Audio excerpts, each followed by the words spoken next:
Welcome back to Nasdaq Trade Talks. I'm your host, Jill Malandrino, Global Markets Reporter at Nasdaq. We're coming to you live from the Investment Advisor Summit in Austin, Texas. Joining me for this segment, we have Sean Mullen. He's the Managing Director at Signature Wealth Partners. We're going to take a look at some affiliate opportunities. It's great to have you with me on set. Thanks so much for joining us, Sean. Let's talk about sole prop advisors who just don't have time to focus on all the areas that goes into investment portfolios and can't have time to focus on growth and pricing and so forth.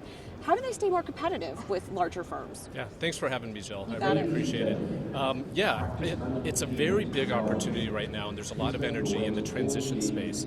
So these sole proprietors that we're speaking about, we're seeing that they're finding themselves not as competitive against these bigger firms that are dominating the market.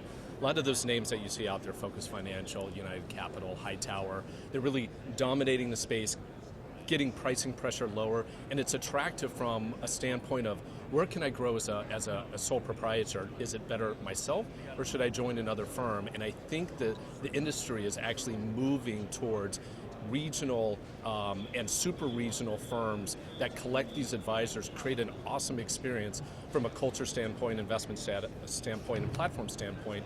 And I think we're seeing a lot of movement there, and firms actually like Envestnet and other firms in the space are really helping that movement. Now, what about wirehouse advisors that are looking to go more independent? How do they make that transition? Yeah, sure. So wirehouse, I feel like those brokers always have wanted to leave, but where can they find technology? Where can they find someone who really can help them from the standpoint of, someone else is going to be the runner of the business, I'm going to be the advisor. I just want to be an advisor. I actually don't want to run a business.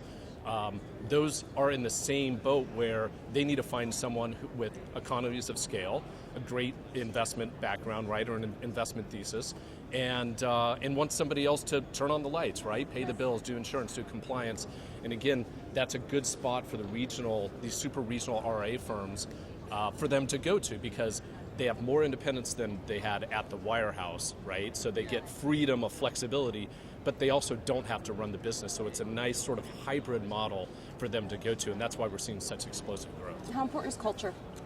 Culture's big, right? So you can have all those great things like technology and platform, but if you don't have great people answering the phones, if you don't have partners that really love being advisors, you're not going to attract a good team. And really it comes down to who would you want to sit down and have dinner with, right? It's going to be a family. You're going to be working closely with them. You're going to be asking them a lot of questions. You want someone who's going to help you grow your business on behalf of your underlying clients.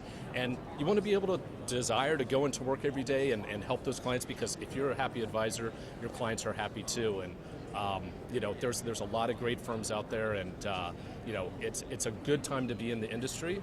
And the hybrid space is where it's at, I believe. All right, good area for growth. Thank you so much, Sean, for joining us at the Advisor Summit. And thanks for joining me on Trade Talks. I'm Jill Malandrino, Global Markets Reporter at Nasdaq.